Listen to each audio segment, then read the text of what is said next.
This is the first in a series of webinars that we're going to cover, and the purpose of Sustainable Experts is to add some depth to the whole range of sustainability topics that we're all challenged with.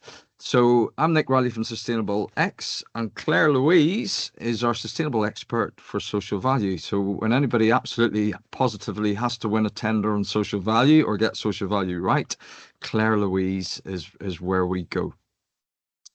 So we'll open up and we'll start proceedings with a question for Claire Louise, if you don't mind, which is just what do we mean by social value in the first place? Right, okay. Well, thanks for being here and for inviting me here to speak. I am a social value professional, so I'm a social sustainability professional, and I specialise in supporting organisations to understand how the UK government is buying social sustainability. So in terms of what we mean by social value, there's lots of definitions out there. It can be really confusing for people, and there's a little bit of inconsistency. But if we talk about social sustainability, these are these high level principles, sustainability principles, and they are essentially around how we employ people, specifically looking at how we create that level playing field, how we offer people opportunities who are facing disadvantage and support people facing disadvantage. And then there's a skills element to that. And that's about how we then develop people, because we recognise that not everybody reaches their full potential in the workplace and in life. Okay, because some people face barriers, and these barriers can be incredibly diverse and different, but that, you know, so that's about that skills piece. So we're talking jobs, skills, and then we're looking at our spend. So, and it's how we spend our money. And there's a concept that's called community wealth, and community wealth is frequently it's localized. It's about retaining money in local areas. You might be familiar with people talk about leakage out of an economy, and so a lot of it is around the spend that the money that we spend with small community-based organisations, and it's also about our investments and pension funds. So there's a lot of talk and activity going on around responsible investment at the moment as well, and it's a really big piece, and it's an important piece because it's the power that our money and our spend has. And then the final element in terms of these social sustainability principles is about how we support our communities, so how we behave as a member of our community. So it's about the time that we can give, the expertise that we can give, those gifts in time, and fundraising and donation. So that's in a nutshell, that's your sustainability and social value. So in this context, for this discussion, we're talking about those principles in the way that the government is buying those principles in contracting and tendering. Yeah. And sort of expanding on that, then for organizations that mightn't have bumped into it yet or seen it for the first time, why is it important? Who is asking? Yeah, so I mean, without going into the fairly boring detail, excuse me if I've got people out there who really like procurement legislation, but generally speaking, it's you know, a little bit turgid. But there was an Act of Parliament, the Social Value Act, that came into force 12 years ago now, 12, 13 years ago, and that Act of Parliament said that public sector should consider social sustainability when it's spending our money. We're our taxpayers, it's our money, and we should be thinking about more than just economic price. We should be thinking about those additional elements that contract delivery can support. And then and the way that the reason that social value is feeling quite complicated is because that 10 years ago, over a decade ago, many public organisations started what I call their social value journey, but there wasn't an awful lot of guidance at that point. So people have kind of made their own systems up, and what happened is, about 5 years ago, there was a procurement note came out, PPN 0620, and it said, right, central government departments, you've got to now explicitly evaluate. You've got to ask a question about social sustainability principles We're calling it social value, and that question has to have a minimum evaluation weighting of 10%. So that's not 10% of the value of the contract, that's 10% of the evaluation weighting. Okay, so the new national procurement policy statement has reinforced that, because that was central government departments. We're now in a world where all public kind of contracting authorities are being strongly encouraged to consider this, and we're also seeing those evaluation weightings getting much higher. So it's not unusual to be seeing 20%. And if we think about that, that starts to become a really material consideration in winning work. It's really important, is this stuff nowadays. So is there a risk for businesses, or what are your views on, so some organizations will take a sort of lip service approach to this and maybe not give it full throttle? What would you say to them? What are the risks around that? Yeah, and so it's interesting. So I specialize in this. This is what I do as the day job, and I work cross sector. Okay, so I work in any sector where anybody wanting to bid into work, and I do work with commissioning organisations to help them understand how to ask the best questions as well. And so I work with lots of different organisations, and I think there are very, very, very few organisations that I work with who are paying lip service. People understand, once people understand the principles of this, everybody cares about this stuff. So it's it's an interesting one. So lip service it's less common than perhaps it might used to be. Um, if we think about these evaluation weightings, if you work in a market which is very mature and where there is not much difference in your price and quality, yeah, a 10% social value weighting is taking people over the winning line. You know, it becomes your differentiator in a commercial environment. So lots of companies, lots of very big companies, so I work with lots of very big companies, are taking this extremely seriously. So, you know, there is no lip service to this. This is about, we need to absolutely be on this. And I would say, and even if you're a smaller organisation, what is starting to happen is that commissioners are saying to the primaries and in the supply chain, we want to see you starting to drip this down to supply chain, because that's how we make an impact. So the principles that you are committing to, how are you then supporting and encouraging your supply chain through tier 2, tier 3 down to be delivering this as well? So it's something that really everybody needs to be aware of. If you work in public sector, anything that originates from public sector, at some point you're probably going to start to see this. And I think that last bit about lip service, Nick, is that don't do it. We live in a world of greenwash and blue wash. Blue wash is now what we call social wash.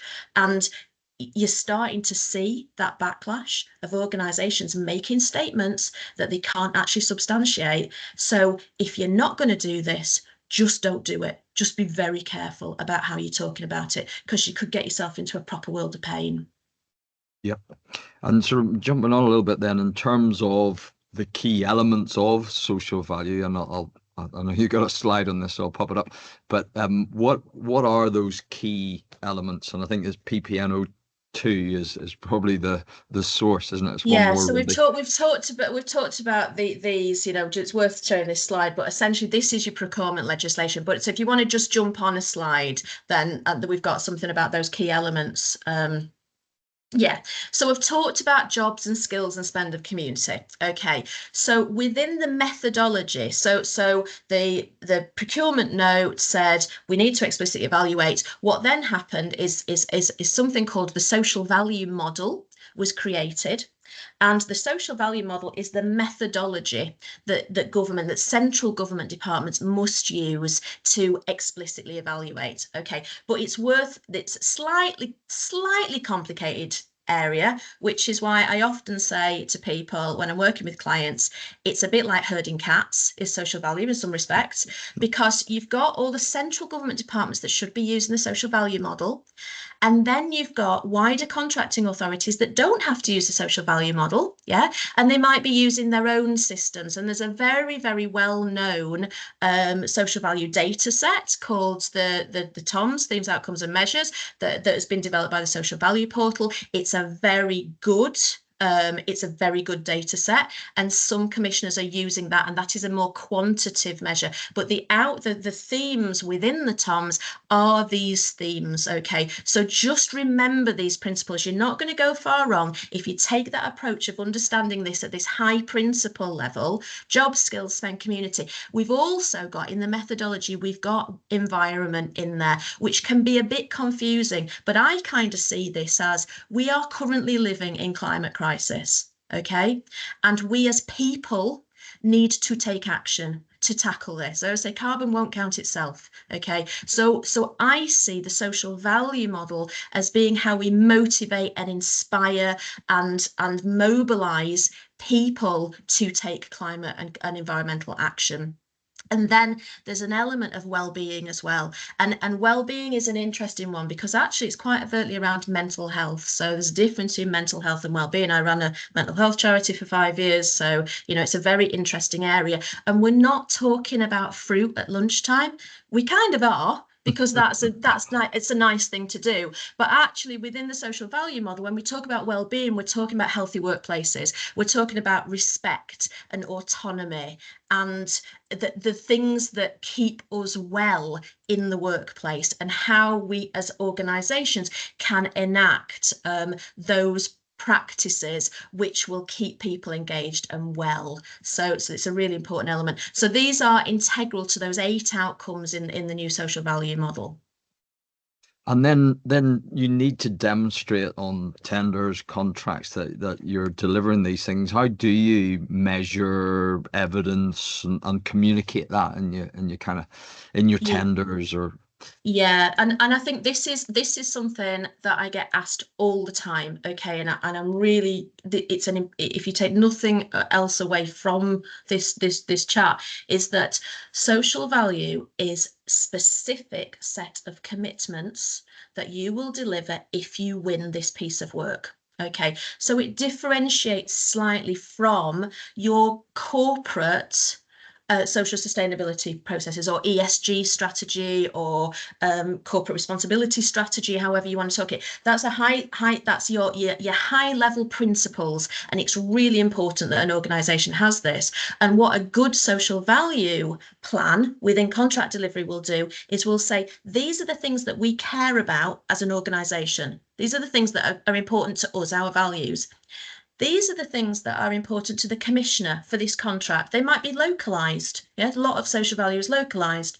They might be, they're going to be related to the job that we're doing, the contract that we're delivering. Okay, so they're relevant and proportionate to what you are doing, but it's an action plan. It's a project. In the same way as the rest of your project delivery and your contract delivery is project managed, your social value needs to be project managed. And in order to do that, it needs to be quantifiable. So rather than sit there in a work-winning environment and go, we're really good at this, yeah, and it's all a little bit kind of like high level, it's like you go, we're really good at this. We can evidence that we're really good at this because we did similar in this location. That's reassuring me as an evaluator that you can deliver what you're about to commit to me for delivering if I give you this work. And then you say, what we're going to do is if we win this, we're going to deliver this much in this time frame, and we're going to report on it in this way. Okay, so that's what you need to do. And there's loads of tools out there as well that will help you manage this process. So, some of you will have come across some of the social value tools. Remember, this is really important. Remember that it's a project management process. Okay, your social value tool should not drive what you deliver as an organization. Your high level values that you care about and the relevance of the contract drives what you deliver, your social value tool, the TOMs are excellent. They're a project management tool. They can help you understand and define what you might want to commit to. They're also a brilliant project management tool because they're very quantifiable. So this is how we're moving away from corporate responsibility being a bit fluffy, to be honest. Let's go do some good stuff, to something which is incredibly quantifiable and you will have to report on as well. So a challenge we bump into and you bump into as well is organizations are bidding for work in an area where they currently don't have a presence, they don't have that local knowledge, and they need to deliver something specific to the contract. So common challenge, what would your advice be for people in that situation? Yeah. Um, you're right. I get asked this all the time of if you are going for a contract, you don't have a local presence. Depends on your contract. To be honest, there's no one easy answer to that. You should not be disadvantaged. I think that's quite important. Um, you're all in the same boat a lot of the time. So, for instance, I've worked with quite a lot of IT providers. Yeah. And IT providers are, you usually don't even have anybody on site, to be honest. Mm. So, in terms of these jobs and these skills, it's actually quite difficult. So, this is why I find it's so creative. I mean, I love what I do because it is so creative. Because you sit with clients and say, what is it? What is it that you care about? What's the skills here? So, if we took that on an IT contract, well, let's have a look at digital skills. What could you do on that contract? Say you've got a contract in a particular, I don't know, authority area. What could you do around skills? What you do? You do digital. Come on, let's think creatively about digital engagement. There's lots of things. There's more and more and more VCSE community organisations that are saying, charities that are saying. A really nice one is Chapter One, for instance. If people come across Chapter One, it's lovely. It's an excellent platform, really really well designed, and I can sit in my office and I can read to little Liz in any part of the country, and it is delightful. To be honest, it is delightful, and we know that it's purposeful because it's being targeted at schools with high numbers of free school meals, all of these things. And Chapter One exists to support that process. So there are things, and it's just don't get stressed about it and just take a step back and just think about, okay, jobs might not be appropriate. Skills is probably appropriate. What could we do at community level? Yeah, so you can work around it. Very good.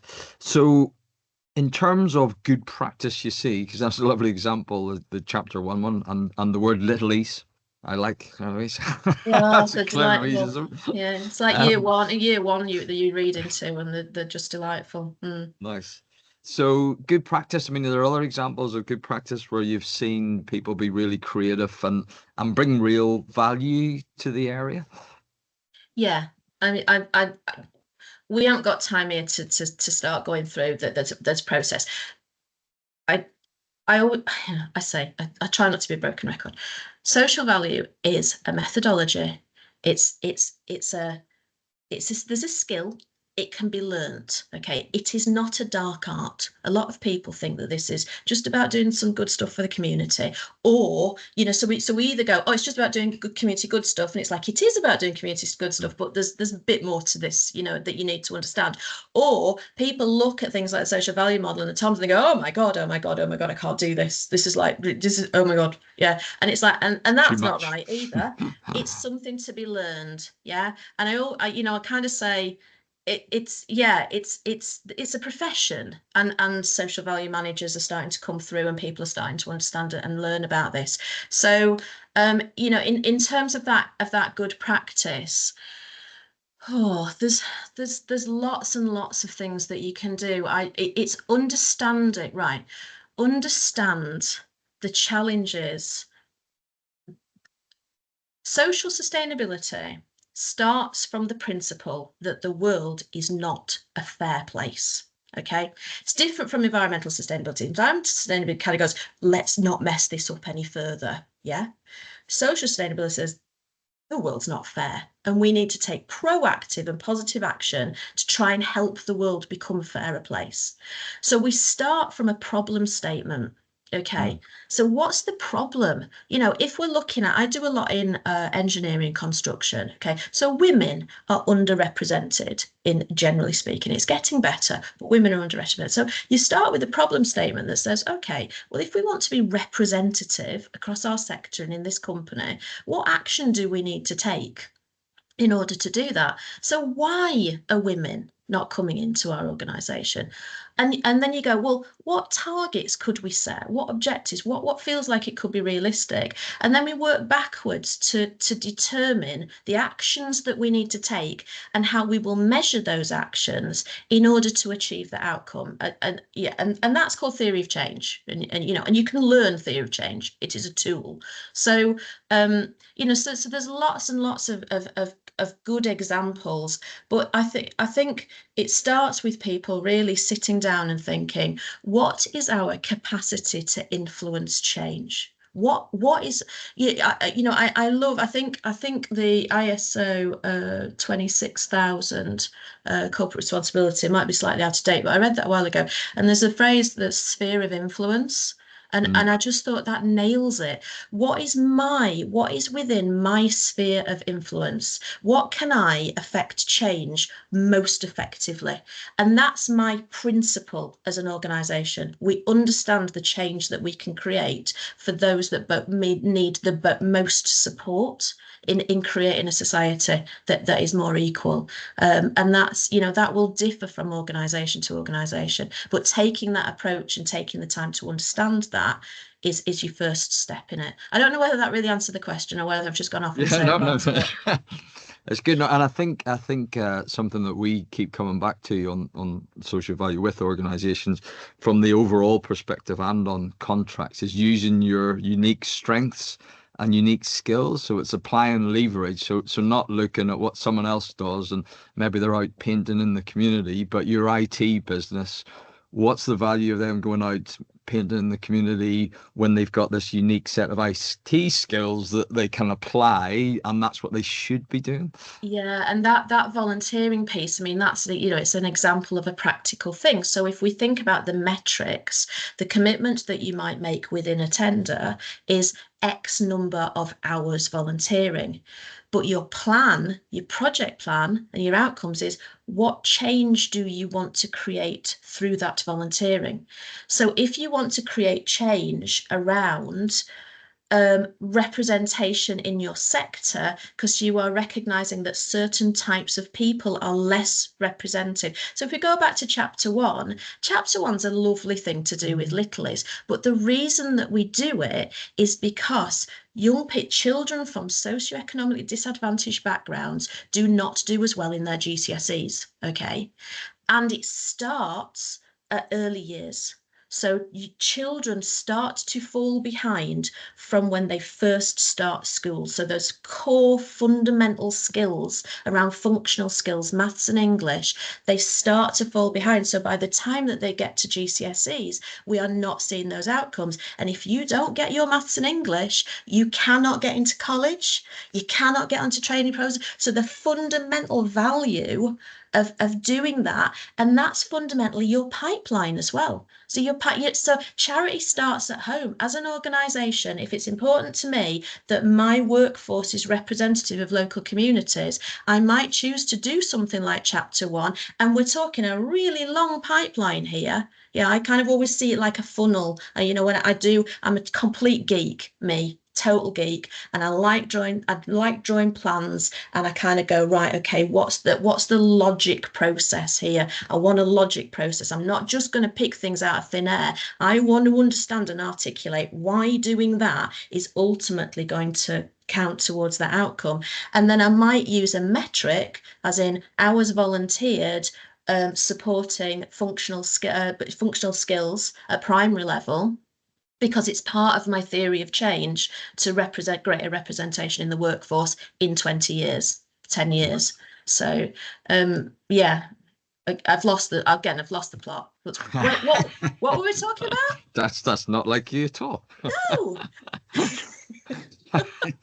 So, final question. We'll do some wrap ups. But if anybody's got questions, please do put them in the Q&A, and we'll pick them up. But in terms of, so it's very public sector dominated right now in terms of people asking for social value.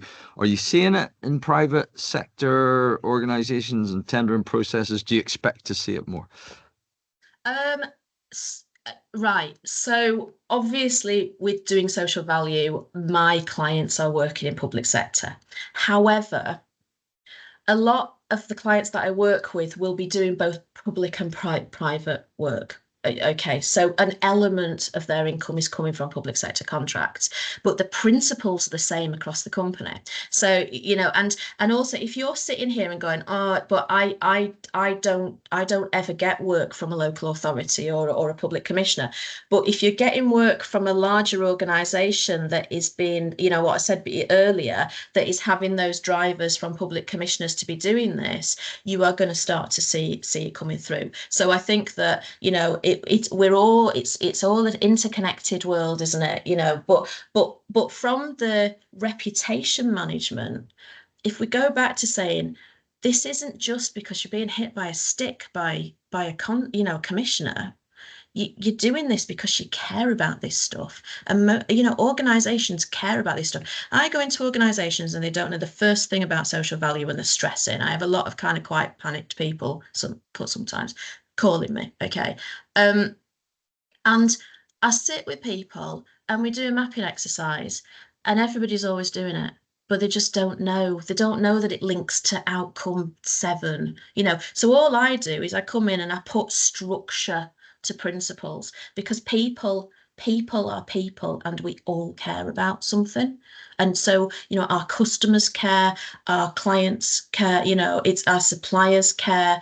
It's understanding those motivations. And I am a change manager. That is what I do. I do strategies and structures and that support effective change management for social sustainability purposes.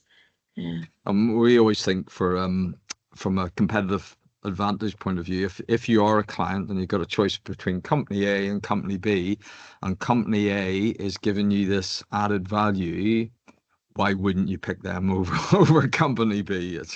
And it is, and to be honest, the number of people, because I work various clients and talking to staff, and I've had at least 2 conversations with people who have joined organisations recently, and it's because they've looked to the company, and things like the volunteering. I spoke to 2 people who said I was particularly interested in this job because I could get to go and do volunteer, and I can start and I can choose where I want to volunteer, and I can be active in my community, and I want to work for an organisation that works in that way. So because we do care as people, don't we? Nice. Right, I'll just wrap up a little bit and then we'll come back to some more questions if people have any. Ron, if you could move the slides on a touch there, that would be good. Thank you very much. Okay, so just very quickly, Sustainable X and Sustainable Experts, it's all about supporting businesses on this change journey. So moving them from where they are now to where they can be successful in the future. We always talk about focusing on what matters and what's important. And when you get into that focus, when you touch on some of these topics, a lot of these things you can do yourself initially, or you can get it from your master plan. But as you get into the detail, there is some technical experts that can accelerate your progress. And that's what Sustainable Experts about. And they're people we know and work with. And as you can tell from Claire Louise today, I've got real depth of knowledge in their space. So we have a couple of events coming up. We've got something with Mark Sayers around packaging rules and extended producer responsibility, because there's a regulation change there. And then in July, we've got something with Nature Broken where we're talking about carbon credits and carbon offsets and potentially the biodiversity impacts of doing those things as well. Ronnie's holding a note up and I can't see what you're saying.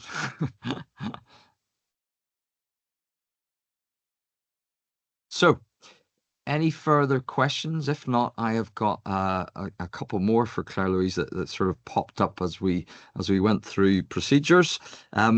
We do have some questions, Nick. Can you see them, or would you like me to read them out? No, could you read them out? That would be great. Yeah. So we have someone asking, what would you recommend to companies that would like to try a new social value idea? For example, our company would like to explore how it can support an international school winning, but it can't afford to fail in this context of delivering social value to our clients' contracts. What would your advice be for companies who'd like to test the water with new ideas? I think that's a really good question, and I obviously I'm a consultant, but I'm paid on retainers by clients. So I actually am a social impact manager as well, which is quite helpful because it means that I'm not just talking the talk, I actually have to do it. And I've had this where we've said we want, and I've got great clients whose risk, I suppose, risk appetite, isn't it? Their risk appetite is quite is good. And I've said, can we try this? It's about defining your parameters of success, okay? Because in social value there is high risk failure. Okay, so if we give an example of when you are doing employability programs for people who are very far from the workplace, there is a reason why people are far from the workplace. Okay, so we need to think about how we support these people into the workplace, and once they're in the workplace, make sure that they are supported in there and then supported to progress. And that requires resource, and it requires an understanding and a person-centric approach. And commercial businesses are not necessarily set up to do that, which is why those relationships with charity partners, lots of charity partners support what are called intermediate labour markets. So they provide support for individuals. So I think that it's about your question about trying something. Are you in contract already? Would this be a contract related commitment? Because I think it's about really understanding, if you're thinking about putting this in a work winning environment, understanding why are you doing this? Is this what's the value of doing this? Is this just an idea that you've had, or is it actually we want to do this because if this works, we will achieve this, and this with this level of impact? And that's a very compelling argument. And if I were assessing that, I would be going, oh, right, I recognize that there's a high risk element to this, but there's mitigation here. So sometimes in a response, it's actually worth putting in a risk register, so use Gantt. If you have the space, you do Gantt planning and put in a risk register. So I think that's really good practice as well. Be upfront and say, we're trying this. It's based on our considered opinion and research. We recognize there's risk. The risk is here. This is the action that we will take to mitigate this risk. And once you are in contract, you are working with your commissioner to manage and co-produce that process. I hope that's helpful. Yeah. And I would just add, where we've had some success putting in an alternative bid. So where it's critical and you're worried that in terms of your tender that maybe you're not going to win if you put this innovative new idea in, and it maybe doesn't quite tick the box that the commissioner has created, we put a fully compliant offer in, but we give them an or. We could do this, and we'd love to do this with all the value that Claire-Louise described. So in terms of winning, it's less risky then. But once you're in contract, then if they're open to it, you'll get the vibe, In contract, it's usually a narrative process anyway, isn't it, Nick? You kind of, you sit in to some extent in an ivory tower when you're writing a tender. Yeah, you can do your research. I always laugh because I have a wonderful network of social impact managers, and we talk to each other because we're all people, and we chat and we work collaboratively and we do stuff together. And then you get into a tender environment, everybody goes, and it's like, and it goes against the grain. It's like, I can't talk to you. And as soon as you come out of tender environment, what did you put in? It's like, but because you're learning from each other, because we're passionate about doing what we do, because we care about society and we care about people. But once you get into your contract, you will negotiate that, and you will negotiate your KPIs with your commissioner. So yeah. And it does the question raises another question in terms of, and we've seen it, on a contract clearly together, where it's now starting to be written into contracts to the extent that there's damages if you don't fulfill what's required. And the contract I'm thinking of is particularly challenging. That it was the commissioner's idea around what employment they wanted to see, but there was definitely a big question mark of were those people even available in the area of the contract. Yeah. Be careful about mandatory requirements. But yeah, Yeah. be careful. You know, and I've recommended to a couple of clients that they walk away, because I thought that, you know, you've got to either be absolutely on it, that you know that you can recruit that skill set within that geographical area, or be aware that there might be clawback on that. And so I'm working on stuff where my social value delivery is payment performance payment related.